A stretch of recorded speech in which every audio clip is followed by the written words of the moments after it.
Hello everyone, I am Dr. Bhamini Jakhetia. I am working as an assistant professor in the Department of Obs and Gynae, Gitanjali Hospital, Udaipur. आज हम बात करेंगे कोविड-19 in pregnancy के बारे में। जब हम प्रेगनेंसी में कोविड-19 की बात करते हैं तो ये मुद्दा और भी अहम हो जाता है, क्योंकि प्रेगनेंसी में एक समय पर 2 लाइफ रिस्क पे होती हैं। चूँकि प्रेगनेंसी में हमारी रोग प्रतिरोधक क्षमता कम हो जाती है और साथ ही साथ बहुत सारे हार्मोनल और फिजियोलॉजिकल चेंजेस होते हैं, जिनकी वजह से किसी भी वायरस के संक्रमण का खतरा बढ़ जाता है। और अगर आपको साथ ही साथ कोई दिल की बीमारी है, उच्च रक्तचाप की समस्या है, मधुमेह है या फिर अत्यधिक मोटापे की समस्या है, तो इन सब कारणों की वजह से यह संक्रमण एक विकराल रूप भी धारण कर सकता है। अगर हम सिम्टोमैटोलॉजी और लक्षण की बात करते हैं तो लक्षण लगभग आम पॉपुलेशन के बिल्कुल समान हैं, जैसे कि बुखार, खांसी, जुकाम, हाथ पैरों में दर्द, स्मेल और टेस्ट का चला जाना। लेकिन अगर आपको लगातार बुखार है, अगर आपका सैचुरेशन लगातार फॉल कर रहा है और आपको सांस फूल रही है, तो ये सब इस बीमारी की सिवियरिटी को दर्शाता है।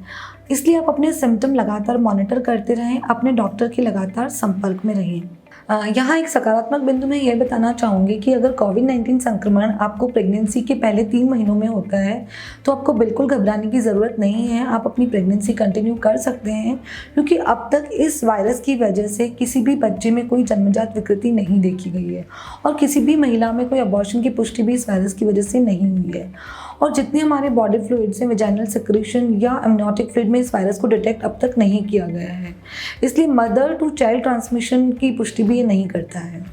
और आपकी जो प्रेगनेंसी में सोनोग्राफी है वो आप 13 हफ्ते, 19 हफ्ते और 28 हफ्ते पे कराएं। और अगर ट्रीटमेंट पार्ट की बात करते हैं तो ट्रीटमेंट डॉक्टर्स के लिए भी इक्वली चैलेंजिंग है, क्योंकि प्रेगनेंसी में हमारी जो फेफड़ों की क्षमता है वो कम हो जाती है, ऑक्सीजन की खपत भी बढ़ जाती है और हम प्रेगनेंसी में प्रोन पोजीशन एडवाइस नहीं करते हैं, दैट इज़ पेट के बल उल्टे लेटना, जिससे कि हमारे लंग्स एक्सपैंड होते हैं। तो और हमें इन सब चीज़ों का ध्यान रखते हुए मल्टीडिसिप्लिनरी अप्रोच के थ्रू पेशेंट को मैनेज करना होता है। तो यहाँ हम गीतांजलि हॉस्पिटल में हमारे जो डॉक्टर्स की टीम है वो इस अप्रोच के साथ पेशेंट को मैनेज करने में सफल रही है और ज़्यादातर पेशेंट हमारे ठीक होकर घर जा रहे हैं।